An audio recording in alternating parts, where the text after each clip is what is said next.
All right, so to begin with, we shall kick off with visitor visas.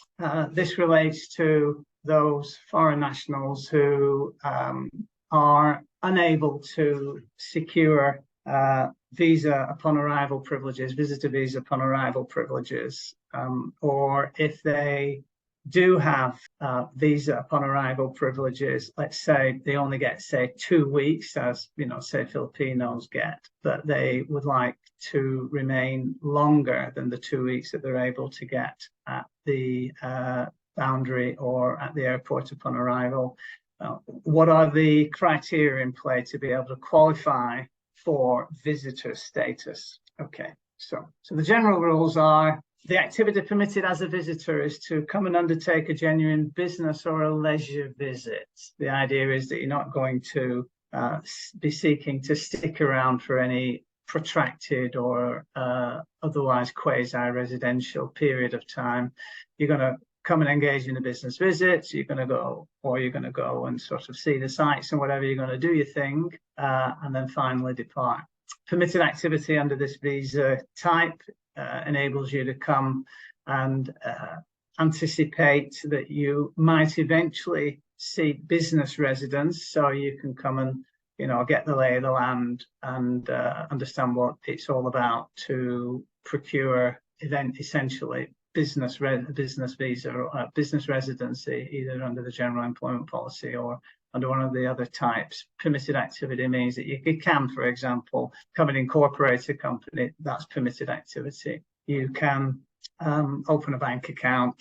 You can go through certain vestiges of activity that generally amounts to being the kind of thing that you would do as a resident, but without actually formally engaging in any activities that would fall afoul of a genuine business visit or a leisure visit. You can also participate in trade fairs. You can speak at conferences. You are able to engage in activities in a business meeting where you're not going hands-on per se. So quite often I get asked, I'm going to come to install software on a computer. Can I do that as a business visit, or do I need a short-term employment visa to be able to do that? Well, you would need a short-term employment visa to be able to do that. Going hands-on is where you're delineated from what's permitted activity and not permitted activity as a visitor.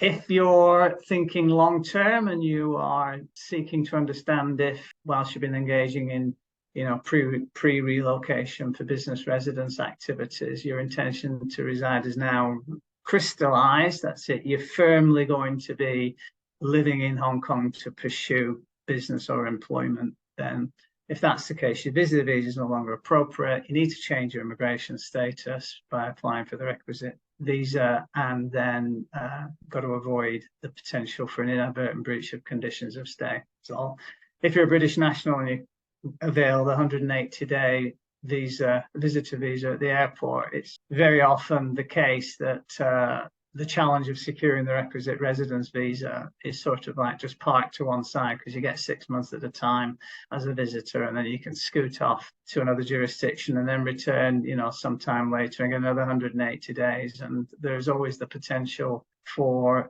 those long stay visitors to be inadvertently breaching their conditions of stay by having joined in a business or engaging in activities which would otherwise properly be deemed to be work activities. So I always delineate the long stay visitors from those that should be getting on with making a proper application for the correct status, has the intention to reside crystallized. In the final analysis, it's the immigration department that decide whether activity is permitted or not under visitor status. If you're challenged, they'll assess the actions and intentions of the party.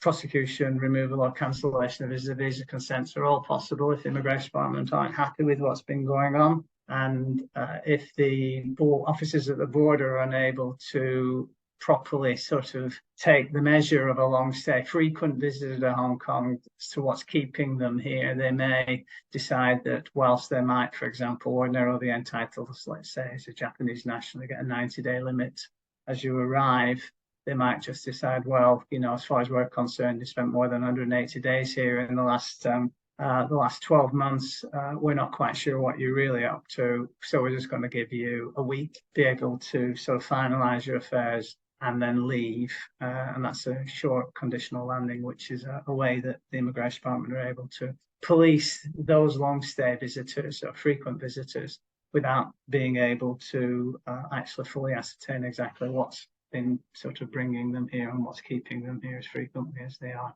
Okay, so that's the permitted activity as a visitor. More information can be found on the URL that I sent to you, or I showed you earlier, so you can preview that at your leisure.